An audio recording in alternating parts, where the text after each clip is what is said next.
Hello friends, मेरा नाम है विपुल। स्वागत करता हूं मैं आपका हमारे यूट्यूब चैनल पे।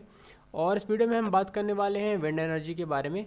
तो विंड एनर्जी एक रिन्यूएबल सोर्स ऑफ एनर्जी है जो कि कभी भी ख़त्म नहीं होगी धरती पे। जब तक धरती है तब तक इसमें हवा बहती रहेगी और इसको हम क्या कहते हैं, बार बार इसको हम इस्तेमाल कर सकते हैं। बाकी अदर फ्यूल जैसा नहीं रहेगा इस पर कि कोल पेट्रोलियम जैसे कि बाद में क्या हो जाएगी, धीरे धीरे समय के साथ क्या हो जाएगी, ख़त्म हो जाएगी।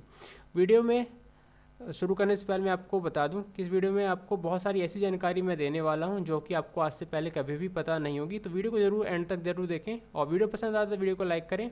तो चलिए शुरू करते हैं। तो सबसे पहले हम टॉपिक्स के बारे में डिस्कस कर लेते हैं कि क्या क्या टॉपिक्स होने वाले हैं हमारे इस वीडियो में। तो सबसे पहला टॉपिक जो रहेगा, what is wind energy, wind energy क्या है। उसके बाद सेकेंड टॉपिक है जो टाइप्स एंड यूसेज, इसके क्या क्या विंड एनर्जी के क्या क्या टाइप्स हैं और उसकी वर्किंग ये कैसे काम करती है। साइट सिलेक्शन बहुत ज़रूरी है कि कहाँ पे विंड एनर्जी के लिए विंड टर्बाइंस वगैरह कहाँ पे लगाई जाएँ, ताकि हमको ये सारी चीज़ें हमको इसमें साइट सिलेक्शन में हमने देखेंगे। और उसके बाद इसके इंस्टॉलेशन प्रोसेस के बारे में हम जानेंगे कि कैसे कैसे इसका इंस्टॉलेशन होता है। और उसके बाद इसके एडवांटेजेस एंड डिसएडवांटेजेस के बारे में डिस्कस करेंगे। तो चलिए शुरू करते हैं वो पहले टॉपिक के बारे में, व्हाट इज़ विंड एनर्जी। तो पहले टॉपिक में आता है wind energy. Wind power is the conversion of energy in wind into a more useful form of energy. Wind energy आसान शब्दों में आपको मैं बताता हूँ कि जो हवा में मौजूद ताकत है उसको अगर हम किसी दूसरे फॉर्म ऑफ एनर्जी में कन्वर्ट करते हैं, जैसे कि इलेक्ट्रिसिटी में कन्वर्ट करते हैं अपने इस्तेमाल के लिए, वो कहलाती है विंड एनर्जी।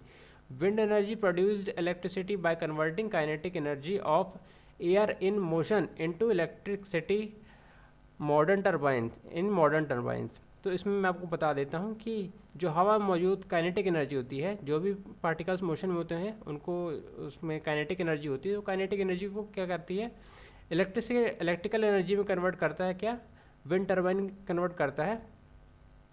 और इसमें कन्वर्शन कैसे होता है, जो हवा में मौजूद काइनेटिक एनर्जी होती है उसमें क्या कहते हैं, उसमें जो रोटर ब्लेड्स होते हैं वो हवा में मौजूद काइनेटिक एनर्जी को क्या करते हैं, कन्वर्ट करते हैं किसमें, रोटेशनल एनर्जी में। जो रोटेशनल एनर्जी किसमें ट्रांसफ़र हो जाती है, किसमें, शाफ्ट में ट्रांसफ़र होती है।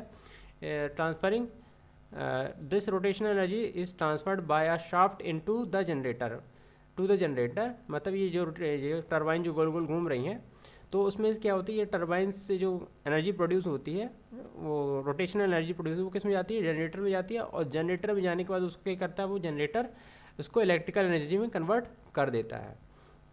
The amount of power can be harvested from the wind depends on the size of turbine and the length of its blade. जो विंड एनर्जी जो है उसकी उसकी जो पावर एफिशिएंसी कितनी ज़्यादा वो पावर पैदा करेगी, वो किस पर डिपेंड करता है, wind turbine, size of turbine मतलब कितना बड़ा उसके अंदर जनरेटर लगा हुआ है, एंड द लेंथ ऑफ इस ब्लेड, जितना बड़ा ब्लेड रहेगा उतनी ज़्यादा क्या रहेगी, इस पर एनर्जी ज़्यादा बनेगी। In ideal condition with no wind breaks impacting the force of wind toward the industrial size of turbine. मतलब इसमें इस आखिरी वाले पॉइंट में आपको जानकर काफ़ी ज़्यादा हैरानी होने वाली है।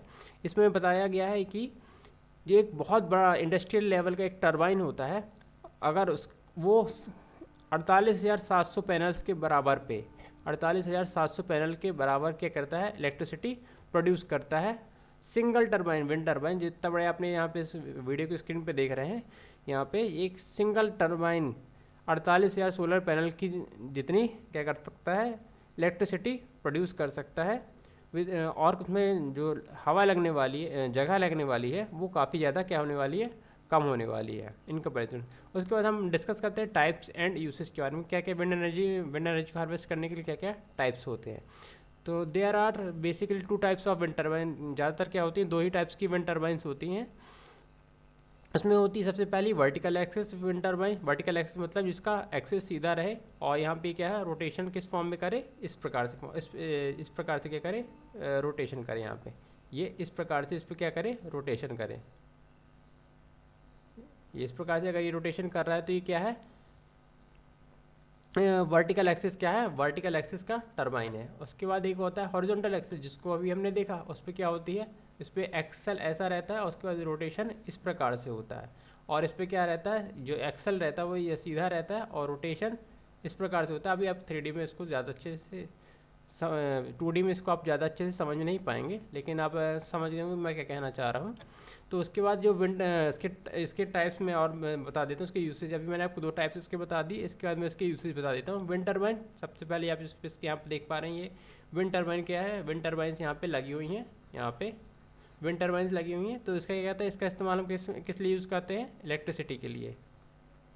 इलेक्ट्रिसिटी के लिए हम क्या करते हैं, इसका इस्तेमाल करते हैं। दूसरा आता है विंड मिल। विंड मिल आपने ये बहुत समय पहले देखा होगा, बहुत पुरानी पिक्चरों में, कि इस प्रकार से क्या होते हैं, ये विंड मिल होते हैं। इसमें ये बहुत लकड़ी, इसमें जो यहाँ पे आप देख रहे हैं ये मॉडर्न क्या रहते हैं, फाइबर ग्लास के ब्लेड्स रहते हैं। लेकिन यहाँ पे क्या रहते हैं, जो ब्लेड्स रहते हैं, यहाँ पे आप जो ब्लेड्स देख रहे हैं ये होते हैं लकड़ी के ब्लेड्स होते हैं। और इस पर यहाँ पे ये लगा रहता है, ये एक प्रकार का ये कपड़ा रहता है। ये बहुत काफ़ी बड़े साइज़ में रहते हैं, मतलब इसके साइज़ में बहुत छोटा है, लेकिन उस समय ये काफ़ी बड़ा होता है। इसकी मदद से हम क्या करते रहे, गेहूँ की पिसाई या इसको हम अनाज पीसने के लिए करते रहे, अनाज पीसने के लिए इस्तेमाल करते रहे। मतलब एक प्रकार से कहा जाए कि ये चक्की वगैरह के लिए क्या होता है, इसका नाम ही मिल, यहाँ पे देखिए, यहाँ पे इसका नाम इस पर मिल लिखा हुआ है। तो मतलब ये पिसाई के लिए क्या होती रही, इसका इस्तेमाल हुआ करता रहा। और एक और फॉर्म है इसका विंड पम्प। ये इसमें अगर आप यूट्यूब में और भी अगर वीडियो सर्च करेंगे, टेक्सास विंड पम्प या विंड पम्प बस सर्च करेंगे, ये वाला टर्म्स बस ये अगर आप करते हैं यहाँ पे ये वाले विंड पम्प शब्द को ही सर्च करते हैं, तो आपको इसके बारे में काफ़ी ज़्यादा जानकारी मिलने वाली है। ये इसमें क्या होता है कि इसमें यहाँ पे ये रोटेशनल एनर्जी इस प्रकार से ये रोटेट करता है, तो इसके अंदर एक एक्सेल लगा हुआ रहता है जो कि करता है हैंड पंप जैसा इसका एक्शन करता है। तो ये ट्यूबवेल की जगह हम क्या कर सकते हैं, इसका पानी निकालने के लिए इस्तेमाल कर सकते हैं। इसमें क्या होता है, ये बार बार ऊपर नीचे होता है, तो इसके अंदर का जो मैकेनिज्म इसमें एक डेडिकेटेड वीडियो होना चाहिए इसको पूरा समझाने के लिए। इसमें मैं आपको शॉर्ट में बता देता हूँ कि ये पानी निकालने के लिए हम इसका इस्तेमाल कर सकते हैं। मतलब ये अभी हम क्या कर रहे हैं, इसकी यूसेज के बारे में हम पढ़ रहे थे, जो कि पहला था इलेक्ट्रिसिटी के लिए। यहाँ पे विंड टर्बाइन का हम इस्तेमाल करते हैं इलेक्ट्रिसिटी के लिए, विंड मिल का इस्तेमाल करते हैं अनाज पीसने के लिए, और विंड पंप का इस्तेमाल करते हैं पानी सिंचाई के लिए, पानी सिंचाई के लिए। तो ये 3 फॉर्म होते हैं इसके। और चलते हैं नेक्स्ट स्लाइड पे, और उसके बाद देखते हैं इसकी वर्किंग ये कैसे काम करती है। जैसे कि आप इस पे डायग्राम पे देख सकते हैं, यहाँ पे सबसे पहले क्या है इसका विंड टरबाइन। ज़्यादातर जो बड़ी बड़ी टरबाइंस होती हैं, बहुत बड़ी बड़ी टरबाइंस होती हैं। छोटी टरबाइंस ज़्यादा होती हैं, जो वो काफ़ी ज़्यादा स्पीड पे रोटेट करती हैं। लेकिन जो बड़ी टरबाइंस होती हैं उनका रोटेशन क्या होता है, सिर्फ और सिर्फ 20 RPM होता है। यहाँ पे आप देख पा रहे हैं जो बड़ी टरबाइंस होती है, जब भी आपने पीछे स्क्रीन पे देखा, उसका जो RPM होता है बहुत कम रहता है। लेकिन जो इस पर जनरेटर लगा हुआ है, या जो जनरेटर आप देख रहे हैं यहाँ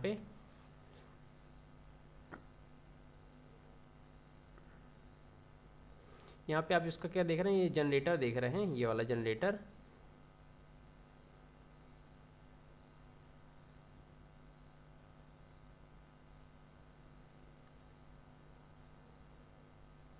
हाँ, तो सबसे पहले मैं क्या बता रहा था आपको कि यहाँ पे जो बड़े साइज़ का विंड टरबाइन होता है, उस पर क्या होता है, उसमें RPM होते हैं 20 RPM, सिर्फ 20 RPM होते हैं। और ये बहुत ज़्यादा क्या आता है, बहुत स्लोली क्या होता है, रोटेट होता है। और यहाँ पे सबसे पहले मैं आपको दिखा दूँ, यहाँ पे ये डायग्राम में आप देख पा रहे हैं, यहाँ पे इस पर क्या है, इसके ये एक और ये दूसरा ब्लेड है, और ये क्या है, यहाँ पे ये तीसरा ब्लेड है जो पीछे इसके पीछे छुपा हुआ है। यहाँ पे देख रहे हैं ये पूरा ब्लेड निकला हुआ है। 3 ब्लेड होते हैं ज़्यादातर विंड टरबाइन में, क्या होते हैं 3 ब्लेड होते हैं या 2 ब्लेड होते हैं। ज़्यादा ब्लेड अगर हम क्या करेंगे, ज़्यादा ब्लेड अगर विंड टरबाइन में हम लगा देंगे तो क्या होगी, इसकी स्पीड बढ़ जाएगी, लेकिन एफिशिएंसी क्या हो जाएगी, घट जाती है। ज़्यादा ब्लेड्स लगाने से एफिशिएंसी घट जाती है। 1 ब्लेड की एफिशिएंसी सबसे ज़्यादा होती है, 2 ब्लेड्स की उससे कम होती है, 3 ब्लेड्स की एफिशिएंसी उससे भी कम होती है। लेकिन टॉर्क क्या मिलता है, ज़्यादा मिलता है। ज़्यादा बड़ी अब टरबाइन से ज़्यादा ब्लेड्स वाली टरबाइन लेंगे तो क्या होगी, इसकी टॉर्क क्या हो जाएगा, बढ़ जाएगा, लेकिन स्पीड क्या हो जाएगी, कम हो जाएगी। तो ये सारी चीज़ें हमको एफिशिएंसी वाले फैक्टर को देखने के लिए इस पर हमको ध्यान देना होगा। और एक चीज़ मैं आपको और बता देता हूँ इस पर, कि जितने ज़्यादा ब्लेड्स होंगे वो ब्लेड बहुत ज़्यादा कॉस्टली होते हैं। करीब 1-1 करोड़ के आसपास क्या होते हैं सिंगल ब्लेड। 50 लाख से 1 करोड़ के बीच में क्या होता है, एक सिंगल ब्लेड होता है बहुत बड़ी टरबाइंस का। तो जितने ज़्यादा अगर हम ब्लेड्स लगाएंगे तो उसकी कॉस्ट क्या होती है कि उसी हिसाब से बढ़ती जाएगी। तो हम क्या करना, ज़्यादा कम से कम क्या करने ब्लेड्स लगाने, और ज़्यादा से ज़्यादा हमको एफिशिएंसी पानी है। तो सबसे पहला पॉइंट मैं आपको बता दूं कि 1 ब्लेड की एफिशिएंसी सबसे ज़्यादा होती है, सबसे ज़्यादा। और उसके बाद 2 ब्लेड्स की होती है, उसके बाद 3 ब्लेड्स की।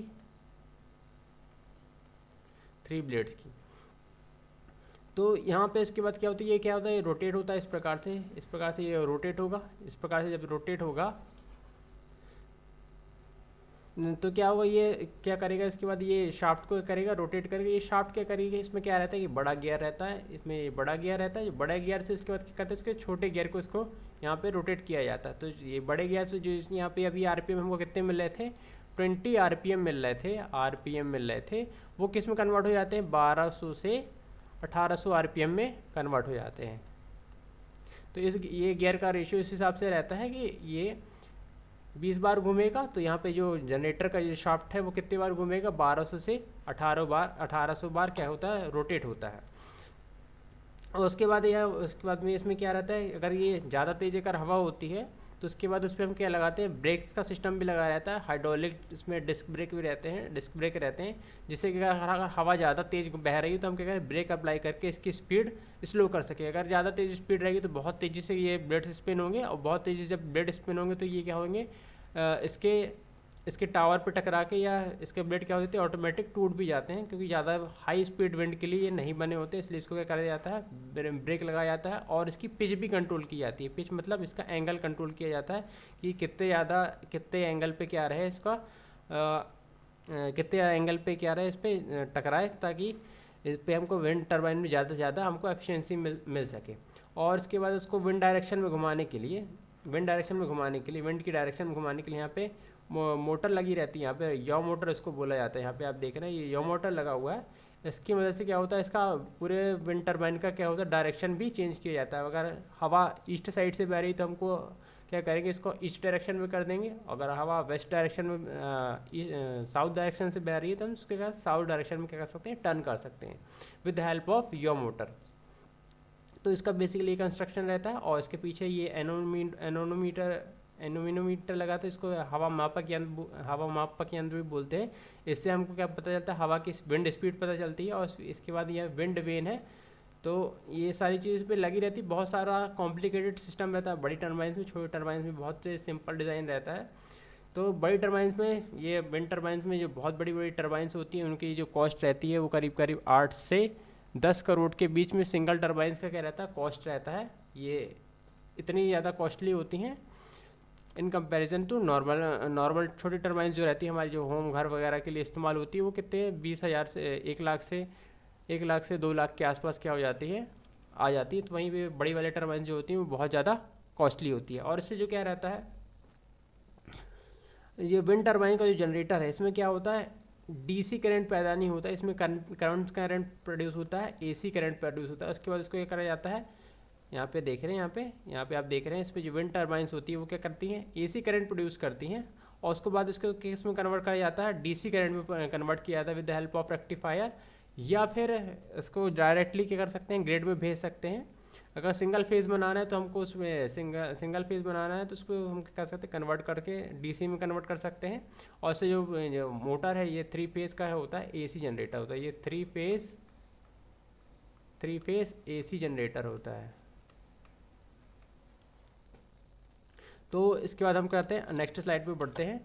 और जैसे कि आप यहाँ पे स्क्रीन पे देख पा रहे हैं, ये जितने यहाँ पे आप देख रहे हैं, ये छोटा छोटा क्या रहता है, यहाँ पे देख रहे हैं ये छोटा टरबाइन है, और यहाँ पे देख रहे हैं ये बहुत बड़ा टरबाइन है। इस पर क्या है, इसकी जो रोटर का डायमीटर कितना है, यहाँ से लेके यहाँ तक 120 मीटर। यहाँ पे आप देख रहे हैं इसका डायमीटर कितना है, 120 मीटर, और इसकी हाइट कितनी है, 89 मीटर। और यहाँ पे आप देख रहे हैं दूसरा वाले एग्जाम्पल में आप देखेंगे यहीं पे, तो इस पर डायमीटर है 174 मीटर का, और हाइट कितनी है, 130 मीटर की है। तो हम एक चीज़ मैं आपको अभी बता देता हूँ कि जितना हम ग्राउंड से नीचे रहेंगे, मतलब ये जितना ये देख रहे हैं ये वाला, इसका हाइट क्या है, कम है। पहली चीज़ क्या है, इसका हाइट दूसरे वाले से ज़्यादा है। ये सेकंड वाला है विंड टर्बाइन, इसका हाइट क्या है, ज़्यादा है। तो नीचे क्या है, जितना विंड टर्बाइन ग्राउंड के नीचे रहेगा वहाँ पर क्या रहेगा, विंड क्या होगी, स्लो रहेगी। यहाँ पर क्या रहेगी, स्लो विंड रहेगी, और यहाँ पे क्या रहेगी, हाई विंड रहेगी। यहाँ पे हाई विंड रहेगी, यहाँ पे स्लो विंड रहेगी। और यहाँ पे आप इसके बाद देखेंगे, यहाँ पे जैसे कि इस पर विंड टर्बाइन का अगर हमको पावर निकालने की, वो कितने पावर उसमें प्रोड्यूस करेगी, तो उसके लिए पर्टिकुलर फार्मूला है। ये क्या है, 0.5 CP। यहाँ पे क्या है, CP क्या है, CP है efficiency factor in percent, coefficient of performance इसको बोला जाता है। उसके बाद यहाँ पे रो है, ये है रो है एंड डेंसिटी ऑफ एयर, यहाँ पे देखिए यहाँ पे दिया हुआ है रो मतलब डेंसिटी ऑफ एयर, और यहाँ पे R का स्क्वायर है और V का स्क्वायर, मतलब इसको मैं सीधे सीधे लिख देता हूँ। इस पर हम क्या कर सकते हैं, इसको हम चेंज नहीं कर सकते, डेंसिटी को भी चेंज नहीं कर सकते और इसको भी चेंज नहीं कर सकते, पाई की वैल्यू भी नहीं चेंज कर सकते। हम क्या चेंज कर सकते हैं, आर स्क्वायर, और विंड की स्पीड क्या रहेगी वो भी हम, ये वी क्या है, वी वेलोसिटी ऑफ विंड, इसका क्या है, क्यूब है। तो यहाँ पे हम हमारे पास जो विंड टरबाइन रहती है उस पर हम अगर हमको एफिशिएंसी निकालनी है, पावर कितना प्रोड्यूस करेगी, तो हम क्या कर सकते हैं, अगर हमने विंड टरबाइन अगर अभी क्या है 2 मीटर, क्या है 2 मीटर का, क्या है 2 मीटर का उसका विंड डायमीटर है, जो रेडियस है उसका क्या है 2 मीटर है, और एक एग्जांपल में हमारा क्या कर लेते हैं 4 मीटर कर लेते हैं, तो यहाँ पे क्या है 2 का स्क्वायर कितना होगा 4 वाट, एग्जांपल के 4 वाट क्या कर रही है, ये पावर प्रोड्यूस कर रही है। अगर हमने इसकी क्या कर दिया, इसको इसके रोटर के इसका जो रोटर है, जिसका ये रोटर यहाँ पे दिख रहे हैं, उसका हमने क्या कर दिया, इसको डबल कर दिया है, क्या डबल कर दिया, तो क्या होगा 4 का स्क्वायर कितना होगा 4 मल्टीप्लाई बाई 4, 16 वाट क्या करेगी इस पर, यहाँ पे हमको क्या मिलने वाली है, पावर मिलने वाली। मतलब कि अगर हमने क्या किया कि विंड टरबाइन का जो रोटर साइज़ है, यहाँ पे रोटर साइज़ को हमने क्या कर दिया, डबल कर दिया, तो क्या होगा हमारे पास जो पावर मिलने वाली है वो क्या हो जाएगी, 4 गुना बढ़ जाएगी। मतलब ये रूट के स्क्वायर से क्या होती है, बढ़ती जाती है।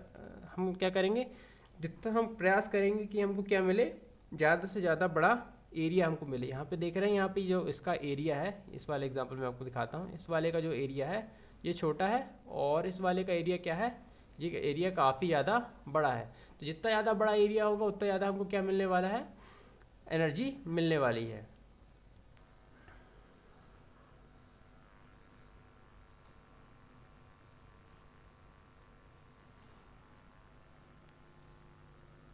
तो अभी हम इसके बाद दूसरा एक चीज़ वेलोसिटी है, वेलोसिटी के ऊपर भी हम डिस्कस कर लेते हैं कि अभी मैंने आपको बताया कि जितनी ज़्यादा विंड स्पीड होगी उस पर क्या होगा, उतनी ज़्यादा ही पावर क्या होने वाली है, प्रोड्यूस होने वाली है। अगर हम मान लेते हैं कि अभी वेलोसिटी कितना है 1 मीटर पर सेकेंड है, 1 मीटर पर सेकेंड की स्पीड से क्या हो रही है, अभी वेलोसिटी घूम रही है, तो हमारी जो पावर प्रोड्यूस होने वाली है, इसको अभी हमने क्या कर लिया, इसको हमने अभी इसको नेग्लेक्ट कर दिया, इसको अभी इस पॉइंट को, रेडियस पॉइंट को हमने क्या कर दिया, नेग्लेक्ट कर दिया।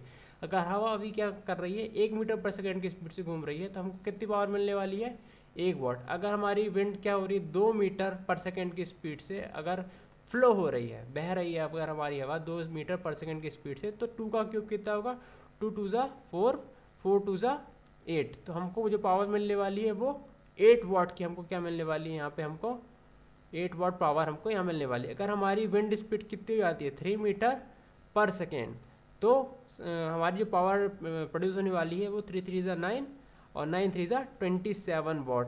देखिए तो यहाँ पे हवा 1 मीटर यहाँ पे क्या हुई, 1 मीटर से 2 मीटर हुई, तो हमारी पावर कितने टाइम्स इंक्रीज़ हो गया, 8 टाइम्स इंक्रीज़ हो गया। और 1 मीटर से हमारी जो विंड स्पीड है वो 3 मीटर पर सेकेंड हो जाती है, तो हमारी पावर में कितने टाइम्स इंक्रीज़ हो रहा है, 27 टाइम्स क्या हो रहा है, हमको पावर में इंक्रीज़ मिल रहा है।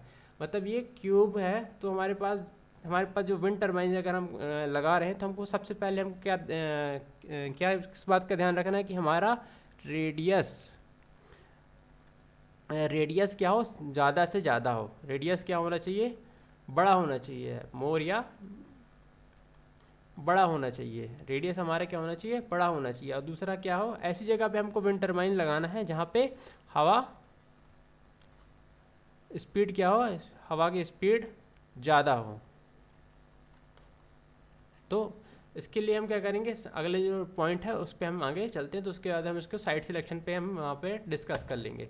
तो दूसरे पॉइंट में हम देखिए साइट सिलेक्शन है, तो साइट सिलेक्शन पे हम देख लेते हैं कि विंड यहाँ पे देख रहे हैं आप, यहाँ पे विंड टर्बाइन को कहाँ लगाया गया, पहाड़ों के एकदम टॉप पे लगाया गया हुआ है, ताकि यहाँ से जो हवा बहते हुई आ रही है वो क्या हो, हवा से पहाड़ों से टकरा के तेज़ी से क्या हो और ज़्यादा स्पीड से यहाँ पे क्या हो जाए, इस पर विंड टर्बाइंस में हमको ये हवा क्या रहे टकराए। तो जितनी ज़्यादा हम अच्छी लोकेशन पे विंड टर्बाइंस को अगर हम लगाते हैं तो हमको उतनी ज़्यादा ही क्या मिलने वाली, यहाँ पे पावर मिलने वाली है। यहाँ से जितने भी हवा आएगी, एक बार दोबारा से मैं आपको दिखाता हूँ, यहाँ से हवा आई नीचे से ये नीचे वाली हवा टकरा के ऊपर आई, और जो ऊपर से आ रही है वो भी ऐसे इस प्रकार से इस तरीके से आएगी। और विंड टर्बाइंस के जो टावर्स होते हैं वो पहले से ही काफ़ी ज़्यादा ऊंचाई पे लगे होते हैं, तो यहाँ पे हमको क्या मिलने वाली है, काफ़ी ज़्यादा पावर मिलने वाली है। हमने देखा था कि v का क्यूब मतलब वेलोसिटी का क्या होने वाला है यहाँ पे क्यूब, जितनी ज़्यादा तेज़ हवा होगी उतनी ज़्यादा हमारे को क्या मिलने वाली है, पावर प्रोड्यूस होने वाली है यहाँ पे। और इस पर हम क्या करेंगे, एक चीज़, ये रेडियस जो है, रेडियस का क्या था, स्क्वायर था, तो जितनी ज़्यादा इसका रेडियस भी होगा वो उस पर भी क्या होता है, डिपेंड करता है। अभी मैं आपको पीछे वाली स्लाइड पे लेके चलता हूँ, तो आप यहाँ पे देख पाएंगे कि यहाँ पे देखिए एक चीज़ है, यहाँ पे मैं आपको दिखाना भूल गया था, तो सबसे पहले मैं सारी चीज़ को मिटा देता हूँ।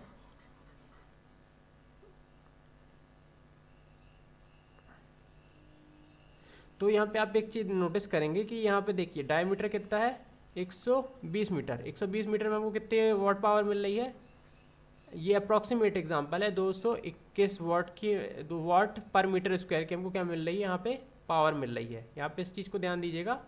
और यहाँ पे हमने क्या किया है, 12 दूनी 24, 24 से थोड़ा सा ज़्यादा है, मतलब रेडियस हमने क्या किया है, 24 रेडियस थोड़ा सा ज़्यादा किया है, 2 से थोड़ा सा ज़्यादा है, 2.1 के आसपास है, या 2.1 से 2.3 के आसपास क्या है इसका डायमीटर में हमने क्या किया, इंक्रीज़ किया है। यहाँ पे देखिए, यहाँ पे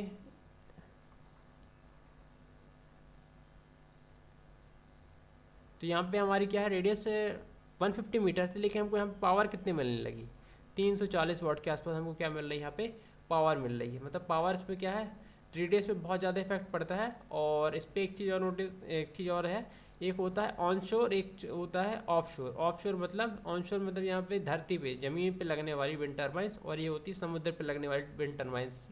यहाँ पे क्या रहता है, हवा रोकने के लिए कोई भी चीज़ें नहीं होती हैं, और यहाँ पे हवा रोकने के लिए क्या होते हैं, पेड़ पौधे होते हैं, पहाड़ वगैरह होते हैं। तो यहाँ पे क्या होती है, हवा की स्पीड क्या होती है, कंसिस्टेंट नहीं होती है, काफ़ी ज़्यादा कंपेरिजन टू इनकंसिस्टेंट विंड होती है। यहाँ पे एक समान लगातार नहीं बहती, बल्कि समुद्र में जो हवा होती है वो काफ़ी ज़्यादा स्पीड से बहती है, और काफ़ी ज़्यादा कंसिस्टेंट भी होती है एट द सेम हाइट पे ही क्या मिलने वाले हैं हमको, ज़्यादा अच्छी विंड मिलने वाली कहाँ पे, ऑफ शोर पे, मतलब समुद्र में हमको क्या मिलने वाली, ज़्यादा अच्छी विंड स्पीड मिलने वाली है। और ऑन शोर में क्या होता है, हमको कम पावर हमें कम स्पीड विंड देखने को मिलने वाली है यहाँ पे। इसलिए क्या होगा कि ऑफ शोर का विंड प्रोडक्शन क्या होगा, वो कम होगा, और ऑन शोर का जो ऑन शोर विंड टर्बाइंस हैं उनका जो प्रोडक्शन होगा वो ज़्यादा होगा। तो वापस से आते हैं साइड सिलेक्शन में। अभी मैंने आपको ये वाला पहाड़ वाला एग्जांपल से समझा दिया कि यहाँ पे क्या हो रहा है, कि पहाड़ में क्या मिलने वाला है, अभी हमको ज़्यादा तेज़ हवा ऊंचाई पे अगर हम पहाड़ विंड टर्बाइंस लगाते हैं तो हमको ज़्यादा क्या मिलने वाली है, यहाँ पे विंड स्पीड मिलने वाली है, जिससे यहाँ पे प्रोडक्शन क्या होगा, काफ़ी ज़्यादा बढ़ने वाला है। अगर हम यहाँ पे विंड टर्बाइन लगा देंगे तो उसका कोई भी बेनिफिट क्या होगा, बेनिफिट हमारा क्या हो जाए, आधा हो सकता है।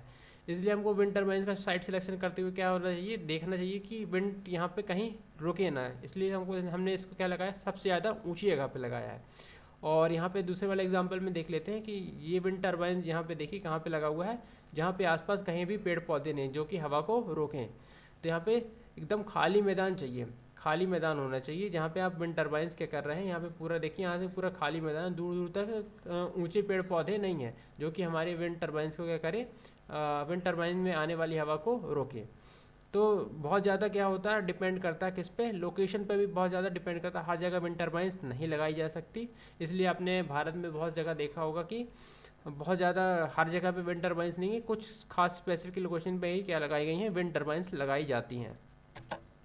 और इसके बाद इंस्टॉलेशन प्रोसेस के बारे में देख लेते हैं। तो सबसे पहले क्या किया जाता है, विंड टर्बाइन लगाने के लिए सबसे पहले एक बहुत बड़ा गड्ढा खोदा जाता है, इस प्रकार से आप देख रहे हैं यहाँ पे ये इतना बड़ा गड्ढा खोदा जाता है। उसके बाद ये कंक्रीट का बेस बनाया जाता है, ये बहुत बड़ा होता है, ये छोटे स्केल का विंड टर्बाइन है। इंडस्ट्रियल स्केल का विंड टर्बाइन वो बहुत बड़ा है, फुटबॉल साइज़ का क्या रहता है, लगभग फुटबॉल स्टेडियम जितने साइज़ का, फुटबॉल स्टेडियम के आधे साइज़ का क्या रहता है, कंक्रीट का पोरिंग होती है वहाँ पे, इतना बड़ा उसका स्ट्रक्चर होता है। और जैसे हमने क्या कर दिया, जैसे हमने क्या किया विंड टर्बाइंस को, जैसे हमने विंड टर्बाइन का ये पोरिंग कर दी, कंक्रीट की पोरिंग कर दी, उसके बाद हमको क्या करना होता है, उसके बाद हमें गड्ढा करके ये ज़मीन में गड्ढा करके वायर्स बिछानी होती है, ताकि हमें जो विंड टर्बाइन से जो एनर्जी प्रोड्यूस होने वाली है वो सारी एनर्जी वायर्स से होते हुए कहाँ, ग्रिड पे जा सके।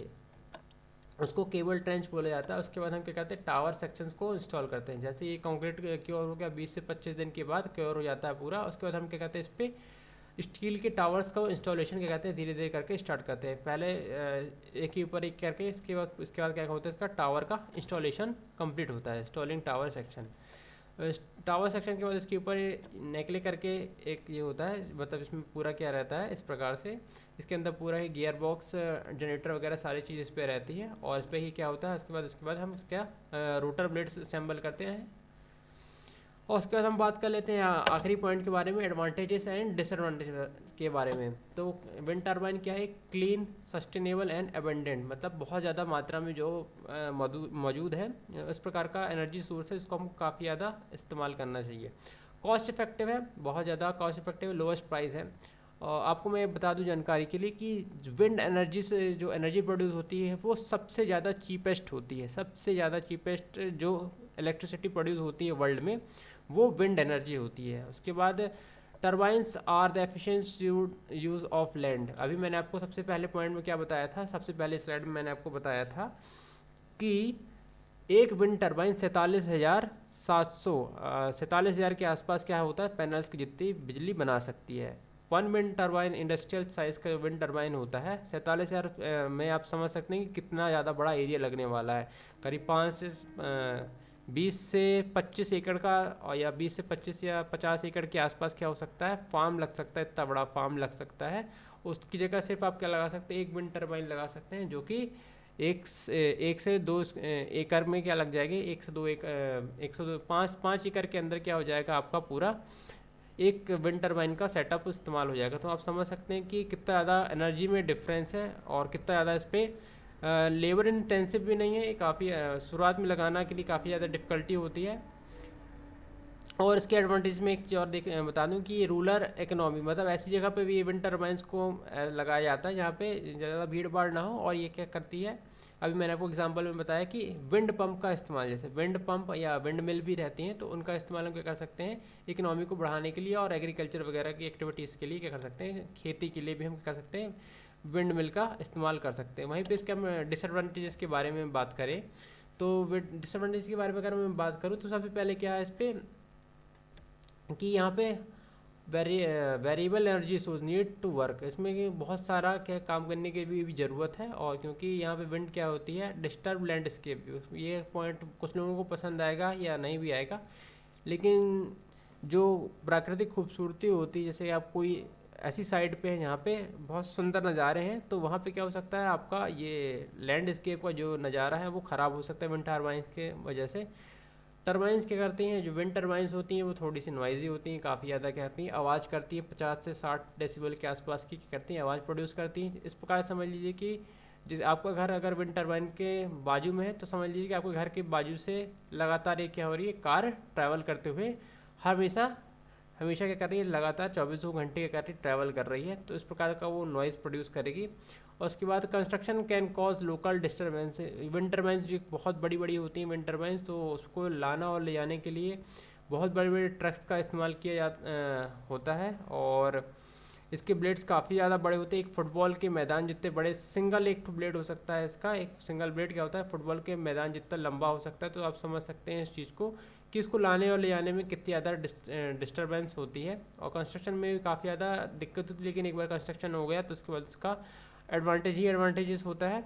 और can negatively impact wild life if not carefully design. आपने बहुत बार देखा होगा कि ऐसे वीडियो आपके पास आते भी रहे होंगे, या आपने देखा होगा कभी कि पक्षी जो होते हैं या चील वगैरह जो होते हैं वो विंड टर्बाइन के ब्लेड से टकरा के मर जाते हैं। तो ये सारी चीज़ों को भी हमको ध्यान में रख के विंड टर्बाइन को डिज़ाइन करना होता है। ये कुछ डिसएडवांटेज है, कुछ ज़्यादा एडवांटेजेस है। अगर आपको वीडियो पसंद आए तो वीडियो को लाइक करें, चैनल को सब्सक्राइब करें।